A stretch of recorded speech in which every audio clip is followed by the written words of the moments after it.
Hi friends, அஸ்ஸலாமு அலைக்கும். Welcome to Najla Fareed kitchen. எல்லோரும் எப்படி இருக்கீங்க? ஃப்ரைடே குட்டி விலாக் பார்க்கலாமா? இது வந்துட்டு போன வாரம் எடுத்த ஃப்ரைடே விலாக் தான். ஸோ இந்த வாரம் ஃப்ரைடே நான் போடுறேன். எடுத்து வச்சிருக்கிற வீடியோவை வந்துட்டு டெலீட் பண்ண முடியாது இல்லையா? எவ்வளோ கஷ்டப்பட்டு எடுக்கிறோம்னு உங்களுக்கே தெரியும். அதனால தான் வந்துட்டு இந்த வாரம் போட்டுடலான்னு சொல்லிட்டு அந்த விலாகை போடுறேன். ஸோ பக்ரீத்துக்கு அடுத்த நாள் வந்துட்டு பிரியாணிக்கு செஞ்சிருந்த தால்ச்சா இருந்துச்சு. நிறையவே மிஞ்சிருச்சு. வேஸ்ட் பண்ண வேணாம் அப்படின்னு சொல்லிட்டு அந்த தால்ச்சாவே வச்சுக்கிட்டு, அதுக்கப்புறம் வந்துட்டு கொஞ்சம் மட்டன் கூட கொஞ்சம் ஈரல் ஒரு 4, 5 பீஸ் இருந்துச்சு. அதை வந்துட்டு அடுத்த நாள் வந்துட்டு கொஞ்சமாக தக்காளி வெங்காயம்லாம் போட்டு கிரேவி மாதிரி பண்ணிட்டேன். கூடவே காலிஃப்ளவர் ஃப்ரை பண்ணிவிட்டேன். அதுக்கப்புறம் வந்துட்டு நைட்டுக்கு டிஃபனுக்கு வந்து தோசை தான் ஊற்றியிருந்தேன். வெளியில் போயிருந்தோம் பூங்காக்கு. போயிட்டு வந்துட்டு தோசை ஊற்றியிருந்தேன். தோசைக்கு வந்துட்டு கூட கொத்தமல்லி சட்னி பண்ணியிருந்தேன். ரொம்ப சூப்பராக இருக்கும் இந்த கொத்தமல்லி சட்னி. நான் டிஃப்ரெண்ட்டாக ட்ரை பண்ணேன். எப்படின்னா, சில பேர் வந்துட்டு வதக்கி அரைப்போம் இல்லையா?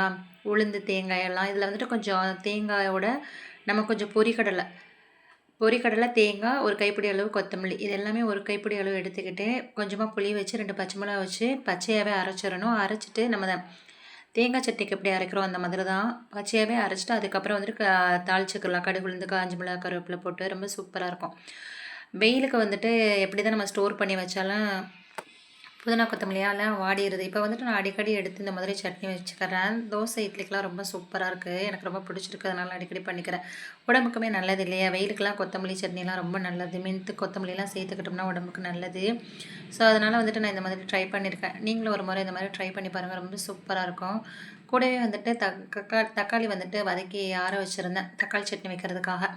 பசங்களுக்கு பிடிக்கும் தக்காளி சட்னினா ரொம்ப. கொத்தமல்லி சட்னி சாப்பிட்றாங்களே நம்ம அப்படின்னு சொல்லிட்டு தக்காளி சட்னி வச்சுருந்தேன். பார்த்தா கூடவே வந்துட்டு கொத்தமல்லி சட்னியுமே கேட்டு வாங்கி சாப்பிட்ருந்தேன். அம்மா நல்லா இருக்குமா, கொடுங்கம்மா அப்படின்னு சொல்லிட்டு. எனக்கே ஆச்சரியமாக இருந்துச்சு. கொத்தமல்லி சட்னிலாம் சாப்பிட்றாங்களே அப்படின்னு சொல்லிட்டு. இதை வந்துட்டு நீங்கள் ஃப்ரிட்ஜில் கூட ஸ்டோர் பண்ணிக்கலாம். அடுத்த நாள் கூட நல்லாயிருக்கும். அப்புறம் வந்துட்டு பசங்களுக்கு 2 பேருக்குமே தோசை ஊற்றி கொடுத்துட்டு, அவங்களுக்கு தக்காளி சட்னியும் கொத்தமல்லி சட்னியும் வச்சு கொடுத்து, அதுக்கப்புறம் நானும் ஹஸ்பண்டும் சாப்பிட்டோம்.